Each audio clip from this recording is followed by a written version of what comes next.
नमस्कार दोस्तों, आपका स्वागत है आपके अपने चैनल स्टडी वाइंस ऑफिशियल पर। तो आज की इस वीडियो में हम इंटरनेशनल अपॉइंटमेंट यानी कि पूरे साल जनवरी 2022 से लेकर दिसंबर 2022 तक जो भी महत्वपूर्ण अंतर्राष्ट्रीय नियुक्तियां हुई हैं उनके बारे में हम इस एक ही वीडियो में देखेंगे।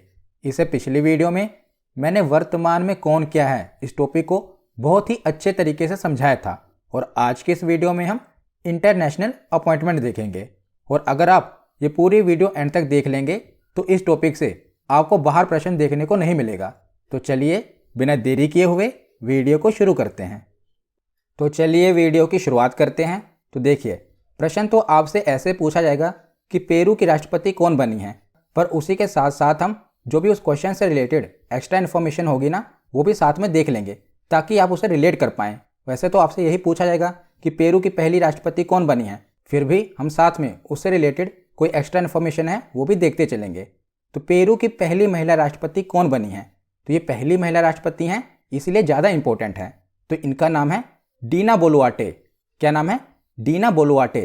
तो डीना बोलुआर्टे पेरू की एक वकील और राजनीतिज्ञ हैं जिन्होंने 7 दिसंबर 2022 से पेरू की राष्ट्रपति के रूप में कमान संभाल ली है और अब यह पेरू की पहली महिला राष्ट्रपति बन गई हैं।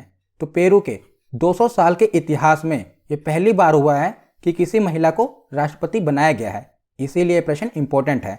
इनका नाम याद रखेगा, डीना बोलुआर्टे, और ये पेरू की पहली महिला राष्ट्रपति बनी हैं। उसके बाद है कि इटली की पहली महिला प्रधानमंत्री कौन बनी है, तो इटली की पहली महिला प्रधानमंत्री बनी है जॉर्जिया मेलोनी। तो इनकी पार्टी का नाम था ब्रदर्स ऑफ इटली पार्टी और इसी पार्टी को सबसे ज़्यादा वोट मिले हैं, तो इसीलिए प्रधानमंत्री कौन बनी है? जॉर्जिया मेलोनी, और ये इटली की पहली महिला प्रधानमंत्री हैं, याद रखिएगा। उसके बाद आगे है कि भारतीय मूल के पहले ब्रिटिश प्रधानमंत्री कौन बने हैं, तो भारतीय मूल के पहले ब्रिटिश प्रधानमंत्री कौन बने हैं ये तो आपको पता ही होगा, ऋषि सुनक। तो ये भारतीय मूल के पहले ब्रिटिश प्रधानमंत्री होंगे और 42 वर्षीय ऋषि सुनक 200 से अधिक वर्षों के बाद ब्रिटिश एशियाई प्रधानमंत्री हैं और ये सबसे कम उम्र के भी होंगे, याद रखिएगा। इनकी पार्टी कौन सी है, आपको नाम तो याद होगा पर इनकी पार्टी का नाम भी आपको पता होना चाहिए, अभी एक एग्जाम में पूछा भी गया था। तो इनकी पार्टी का नाम है कंजर्वेटिव पार्टी, याद रखिएगा। ऋषि सुनक कौन सी पार्टी से बिलोंग करते हैं? कंजर्वेटिव पार्टी से। उसके बाद आगे चलते हैं। तो अंतर्राष्ट्रीय हॉकी महासंघ का नया अध्यक्ष किसे बनाया गया है, तो मोहम्मद तैयब इकराम को। तो एशियाई हॉकी महासंघ के सीईओ पाकिस्तान के मोहम्मद तैयब इकराम को अंतर्राष्ट्रीय हॉकी महासंघ का अध्यक्ष बनाया गया है। तो इनसे पहले भारतीय थे नरिंदर बत्रा, अब नरिंदर बत्रा की जगह पर पाकिस्तान के मोहम्मद तैयब इकराम को अंतर्राष्ट्रीय हॉकी महासंघ का अध्यक्ष बनाया गया है। इंपॉर्टेंट क्वेश्चन है, याद रखिएगा। उसके आगे है कि छठी बार इजराइल के प्रधानमंत्री कौन बने हैं, तो छठी बार और सबसे लंबे समय तक इजराइल के प्रधानमंत्री रहे हैं, इनका नाम है बेंजामिन नेतन्याहू। तो बेंजामिन नेतन्याहू ने छठी बार इजराइल के प्रधानमंत्री के रूप में शपथ ली है। तो बेंजामिन नेतन्याहू को 120 सांसदों में से 63 सांसदों का समर्थन प्राप्त है, इसीलिए इन्हें प्रधानमंत्री बनाया गया है। इनके खिलाफ कितने हैं, तो 54 सांसद इनके खिलाफ हैं और 63 सांसदों ने इनके पक्ष में वोट दिया है, जिस कारण छठी बार इजराइल के प्रधानमंत्री कौन बने हैं? Benjamin Netanyahu. उसके बाद आगे है कि एशियन क्रिकेट परिषद यानी कि एशियन क्रिकेट काउंसिल के अध्यक्ष कौन बने हैं, तो जय शाह ये एशियन क्रिकेट काउंसिल के अध्यक्ष बने हैं। तो एशियन क्रिकेट काउंसिल की फॉर्मेशन यानी कि स्थापना कब हुई थी, तो 19 सितंबर 1983 को एसीसी की स्थापना हुई थी। इसका हेडक्वार्टर कहाँ पर है, तो मुख्यालय है कोलंबो, श्रीलंका में। इसके प्रेसिडेंट कौन है, तो वर्तमान में इसके अध्यक्ष कौन है, तो जय शाह। और वाइस प्रेसिडेंट कौन है, तो वाइस प्रेसिडेंट हैं पंकज खिमजी, याद रखिएगा। ज़्यादातर इसके अध्यक्ष पूछे जाते हैं, तो इनका नाम है जय शाह। और हेडक्वार्टर भी याद रखिएगा, एसएससी में पूछा गया था कि एशियन क्रिकेट काउंसिल का हेडक्वार्टर कहाँ पर है, तो कोलंबो, श्रीलंका में है। उसके बाद आगे है कि संयुक्त राष्ट्र बाल कोष यानी कि यूनिसेफ की नई सद्भावना राजदूत कौन बनी है, तो यूनिसेफ की नई सद्भावना राजदूत बनी है वेनेसा नकाटे। वेरी वेरी इंपॉर्टेंट, ये प्रश्न बहुत इंपॉर्टेंट है, याद रखिएगा। कौन बनी है? वेनेसा नकाटे। तो यूनिसेफ ने युगांडा की 25 वर्षीय जलवायु कार्यकर्ता को, जिनका नाम है वेनेसा नकाटे इन्हें सद्भावना राजदूत नियुक्त किया है। उसके आगे है कि पाकिस्तानी सेना के नए प्रमुख कौन बने हैं। तो पाकिस्तानी सेना के नए प्रमुख बने हैं असीम मुनीर, याद रखिएगा। और पाकिस्तान की राजधानी क्या है आपको पता होगी, इस्लामाबाद।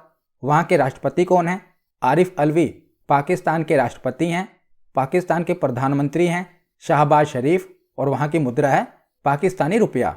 उसके आगे देखते हैं तो स्वीडन के नए प्रधानमंत्री कौन बने हैं। तो स्वीडन के नए प्रधानमंत्री बने हैं उल्फ क्रिस्टरसन। क्या नाम है इनका, उल्फ क्रिस्टरसन। तो स्वीडन आपको पता होगा कि यूरोप महाद्वीप में स्थित है। स्वीडन की राजधानी क्या है, स्टॉकहोम। और स्वीडन की करेंसी क्या है, स्वीडिश क्रोना, यहाँ की करेंसी है। क्या नाम है इसका, स्वीडिश क्रोना। राजधानी कौन सी है, स्टॉकहोम। तो यहाँ के प्रधानमंत्री बने हैं उल्फ क्रिस्टरसन। उसके आगे चलते हैं तो ऑस्ट्रेलिया के नए प्रधानमंत्री अभी हाल ही में कौन बने हैं, एंथनी अल्बनीज। ये ऑस्ट्रेलिया के नए प्रधानमंत्री बने हैं। तो ऑस्ट्रेलिया के लेबर पार्टी के नेता एंथनी अल्बनीज ने देश के नए प्रधानमंत्री के रूप में शपथ ली है। तो अल्बनीज ने 9 साल बाद सत्ता के लिए अपने इंतजार को खत्म करते हुए चुनाव को जीता है। और इसके साथ ही एंथनी अल्बनीज देश के 31वें प्रधानमंत्री बने हैं। तो ऑस्ट्रेलिया की राजधानी कौन सी है, कैनबरा। ये ऑस्ट्रेलिया की राजधानी है। वहाँ की मुद्रा कौन सी है, तो ऑस्ट्रेलियाई डॉलर ऑस्ट्रेलिया की करेंसी है। और यहाँ के प्रधानमंत्री कौन बने हैं, तो एंथनी अल्बनीज यहाँ के प्रधानमंत्री बने हैं। उसके आगे चलते हैं तो ब्रिटेन के नए सम्राट कौन बने हैं। तो ब्रिटेन के नए किंग कौन बने हैं, तो किंग चार्ल्स III ये ब्रिटेन के नए किंग बने हैं। तो ब्रिटेन की महारानी एलिजाबेथ द्वितीय के निधन के बाद चार्ल्स द्वितीय ब्रिटेन के नए राजा बन गए हैं। और सेंट जेम्स पैलेस में परिग्रहण परिषद की बैठक में किंग चार्ल्स III को आधिकारिक तौर पर ब्रिटेन के नए सम्राट के रूप में घोषित किया गया है। कौन से पैलेस में, सेंट जेम्स पैलेस। इनका नाम है किंग चार्ल्स III। उसके बाद अगली शख्सियत देखते हैं तो इनका नाम है कैरीन जीन पियरे। तो कैरीन जीन पियरे को व्हाइट हाउस की अगली प्रेस सचिव नियुक्त किया गया है। तो ये इतना इंपॉर्टेंट क्यों है, क्योंकि ये इस पद पर पहुंचने वाली पहली अश्वेत महिला और समलैंगिक समुदाय की पहली सदस्य होंगी।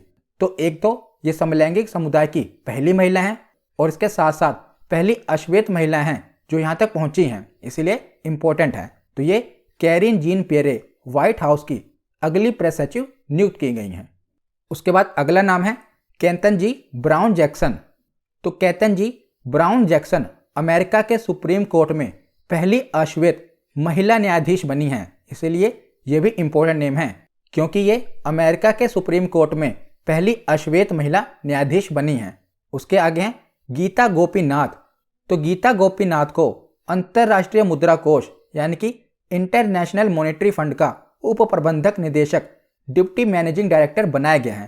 तो ये भारतीय मूल की हैं गीता गोपीनाथ, इसलिए इनका नाम इंपॉर्टेंट बनता है। और ये IMF की डिप्टी मैनेजिंग डायरेक्टर बनी हैं। तो IMF की मैनेजिंग डायरेक्टर कौन है, तो IMF की मैनेजिंग डायरेक्टर हैं क्रिस्टलिना जॉर्जीवा और डिप्टी मैनेजिंग डायरेक्टर कौन है, गीता गोपीनाथ। ये भारतीय मूल की हैं।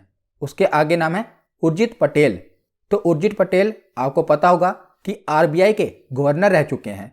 तो RBI के पूर्व गवर्नर उर्जित पटेल को बीजिंग में स्थित एशियन इंफ्रास्ट्रक्चर इन्वेस्टमेंट बैंक यानी कि AIIB का उपाध्यक्ष वाइस प्रेसिडेंट बनाया गया है। कहाँ का, एशियन इंफ्रास्ट्रक्चर इन्वेस्टमेंट बैंक का इन्हें वाइस प्रेसिडेंट बनाया गया है उर्जित पटेल को, याद रखिएगा। उसके बाद अगला नाम है अहमद नसीर अल रईसी।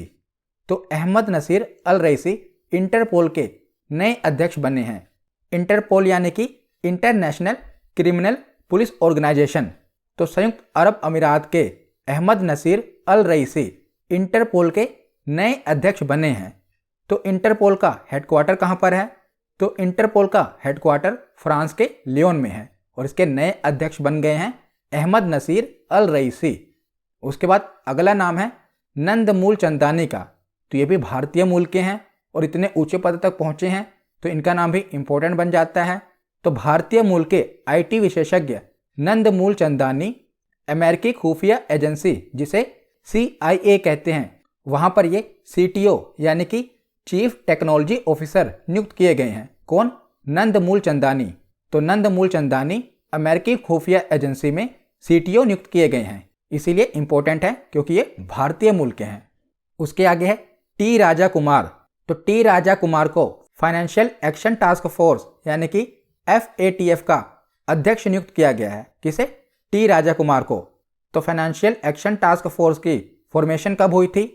इसकी स्थापना 1989 में हुई थी और इसका हेडक्वार्टर यानी कि मुख्यालय कहाँ पर है? तो FATF का हेडक्वार्टर पेरिस, फ्रांस में है।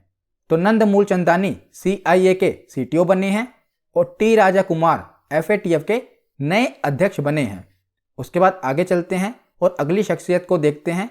तो इनका नाम है गिलबर्ट F. होंगबो। तो गिलबर्ट F. होंगबो ये टोगो के पूर्व प्रधानमंत्री हैं। तो टोगो के पूर्व प्रधानमंत्री होंगबो ILO यानी कि इंटरनेशनल लेबर ऑर्गेनाइजेशन के 11वें प्रमुख बने हैं और इसी के साथ ये इस पद को संभालने वाले पहले अफ्रीकी होंगे, इसीलिए ये और भी इम्पोर्टेंट बन जाता है। तो गिलबर्ट F. होंगबो ILO के 11वें यानी कि वर्तमान में प्रमुख बन चुके हैं। तो इंटरनेशनल लेबर ऑर्गेनाइजेशन की स्थापना कब हुई थी? 11 अप्रैल 1919 को और इसका हेडक्वार्टर कहाँ पर है? तो जिनीवा, स्विट्जरलैंड में ILO का हेडक्वार्टर है और इसके वर्तमान में प्रमुख कौन बन गए हैं? Gilbert F. होंगबो। उसके बाद आगे चलते हैं। तो अगला नाम है रोबर्टा मेट्सोला। तो ये यूरोपीय संसद की नई अध्यक्ष बनी हैं, यानी कि जो यूरोपियन यूनियन की पार्लियामेंट है ना, उसकी ये नई अध्यक्ष बन गई हैं। कौन? Roberta Metsola. अगला नाम है झांग मिंग।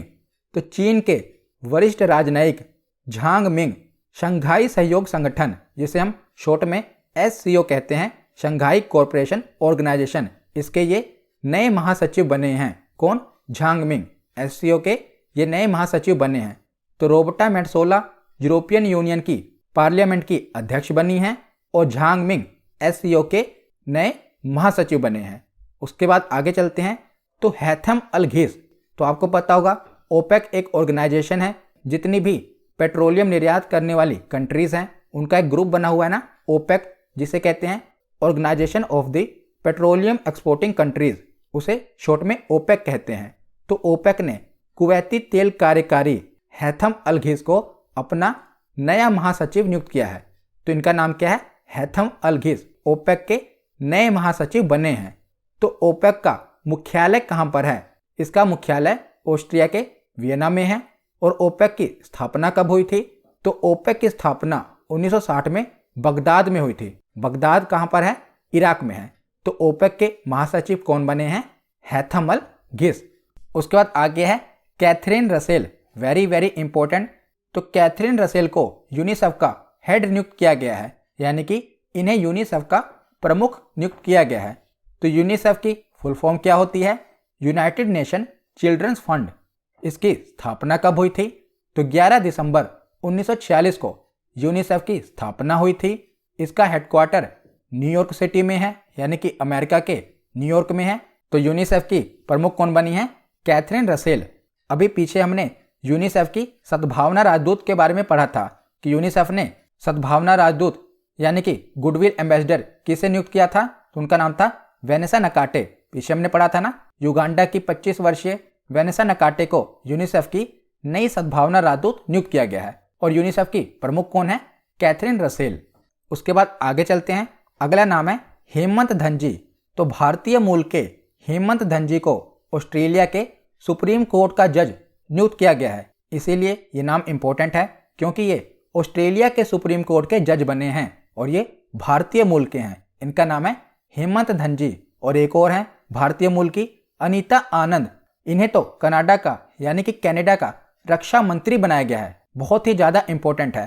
तो ये दोनों ही भारतीय मूल के हैं, हेमंत धनजी और अनीता आनंद।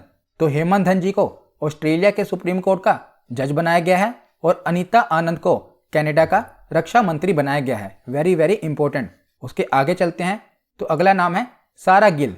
तो सारा गिल पाकिस्तान की पहली ट्रांसजेंडर डॉक्टर बनी हैं, इसीलिए इंपॉर्टेंट बन जाता है। इनका नाम याद रखिएगा, सारा गिल।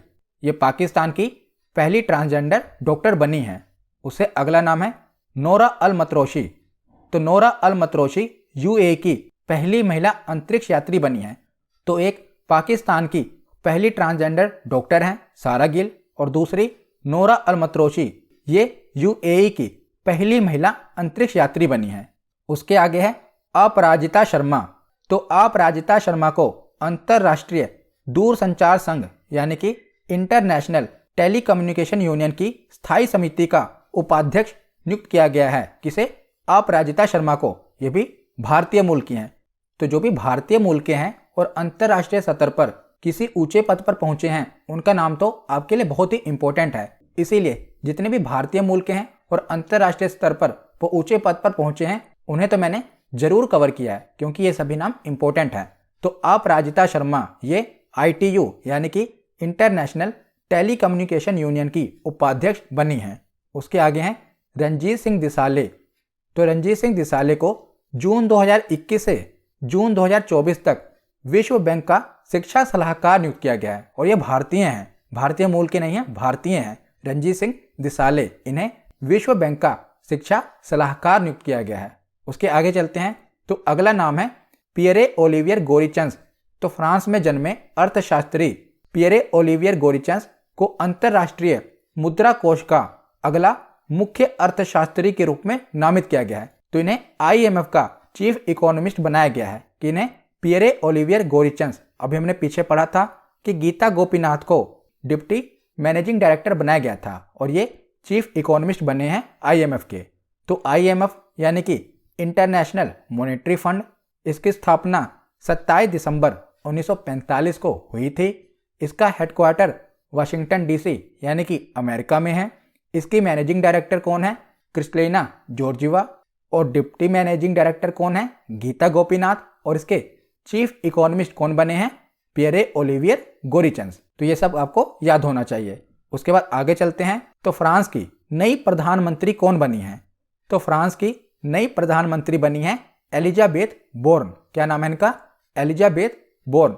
तो एलिजाबेथ बोर्न को फ्रांस का नया प्रधानमंत्री नियुक्त किया गया है, और ये इस पद पर पहुंचने वाली यानी कि फ्रांस के प्रधानमंत्री के पद पर पहुंचने वाली दूसरी महिला बन गई हैं।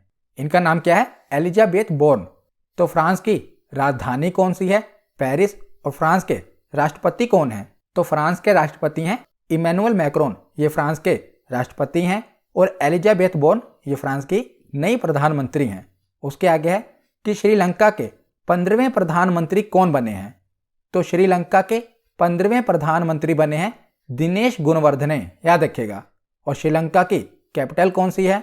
तो श्रीलंका की 2 कैपिटल हैं। यहाँ की लेजिस्लेटिव कैपिटल है श्री जयवर्धनपुरे कोटे, और यहाँ की एग्जीक्यूटिव और जुडिशियल कैपिटल है कोलंबो। तो श्रीलंका के राष्ट्रपति कौन है? रानिल विक्रमसिंघे यहाँ के राष्ट्रपति हैं, और यहाँ के प्रधानमंत्री हैं दिनेश गुणवर्धने, याद रखिएगा। उसके बाद आगे चलते हैं। तो हंगरी की पहली महिला राष्ट्रपति कौन बनी है? तो हंगरी की पहली महिला राष्ट्रपति बनी है कैटलिन नोवाक। तो हंगरी की कैपिटल कौन सी है? तो हंगरी की कैपिटल है बुडापेस्ट। और यहाँ के प्रेसिडेंट कौन है?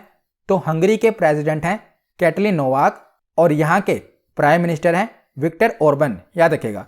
प्राइम मिनिस्टर का नाम है विक्टर ओर्बन, प्रेसिडेंट का नाम है कैटलिन नोवाक जो कि अभी नहीं बनी है, और कैपिटल का नाम है बुडापेस्ट। उसके बाद आगे चलते हैं।